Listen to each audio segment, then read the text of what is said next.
എല്ലാവർക്കും crazy chef Biju മാത്യൂസിലേക്ക് സ്വാഗതം. നമുക്കിന്നൊരു പാസ്ത ചില്ലി ഉണ്ടാക്കാം. അതിനുവേണ്ടി ഞാനൊരു പാനിൽ കുറച്ച് വെള്ളം ചൂടാകാൻ വെച്ചിട്ടുണ്ട്. ആദ്യം നമുക്ക് ഈ പാസ്ത ഒന്ന് വേവിച്ചെടുക്കണം. പാസ്തയ്ക്ക് വേണ്ടായ ഉപ്പ് കുറച്ച്, അതുപോലെ പാസ്തകൾ തമ്മിൽ വെന്ത് വരുമ്പോൾ ഒട്ടിപ്പിടിച്ചിരിക്കാതിരിക്കാൻ വേണ്ടിയിട്ട് കുറച്ച് സൺഫ്ലവർ ഓയിലും കൂടെ നമുക്ക് അതിനകത്ത് ചേർത്ത് കൊടുക്കാം. ഇനി പാസ്ത ഒന്ന് വെന്ത് വരുമ്പോൾ നമുക്ക് ബാക്കിയുള്ള ഇൻഗ്രീഡിയൻസ് എല്ലാം ചേർത്ത് നമുക്കത് പാസ്ത ചില്ലിയാക്കി എടുക്കാം. ഏകദേശം ഒരു 5-6 മിനിറ്റ് കഴിഞ്ഞു.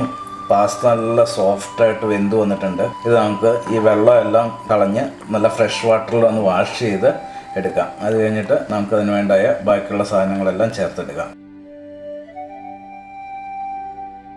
നമ്മളൊരു പാത്രം ചൂടാൻ വെച്ചിട്ടുണ്ട്.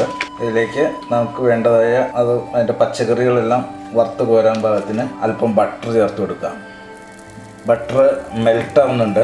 ബീൻസ് ചേർത്തു, ക്യാരറ്റ് ചെറുതായി അരിഞ്ഞത്, ക്യാപ്സിക്കം വളരെ ചെറുതായി അരിഞ്ഞത്, അതുപോലെ ഒരു ചെറിയ സവോള ചെറുതായി അരിഞ്ഞത്. പാസ്ത വേവിച്ചപ്പോൾ കുറച്ച് ഉപ്പിട്ടായിരുന്നു. ഈ പച്ചക്കറിക്ക് വേണ്ടായ ഉപ്പ് മാത്രം ഇപ്പോൾ നമ്മൾ ചേർത്ത് കൊടുക്കാം. നന്നായിട്ട് ഇതൊന്ന് സോട്ട് ചെയ്തെടുക്കാം. അത് പച്ചക്കറികളൊക്കെ ഒരു 60% വേവ് എത്തിയിട്ടുണ്ട്. ഇതിലേക്ക് നമുക്ക് ഒരു 1/4 ടീസ്പൂൺ കുരുമുളക് പൊടി ചേർത്ത് കൊടുക്കാം. വേവിച്ച് വെച്ച് വെള്ളം ഊറ്റി കഴുകി വെച്ച പാസ്ത നമുക്കിതിലേക്ക് ചേർത്ത് മിക്സ് ചെയ്തെടുക്കണം. 1/4 ടീസ്പൂൺ സോയാ സോസ് ചേർക്കുക. ആവശ്യത്തിന് ടൊമാറ്റോ കെച്ചപ്പ് ചേർക്കുക.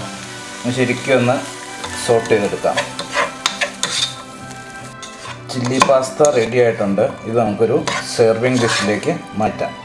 നമ്മൾ ചെയ്തെടുത്ത ചില്ലി പാസ്ത ഇവിടെ റെഡി ആയിട്ടുണ്ട്.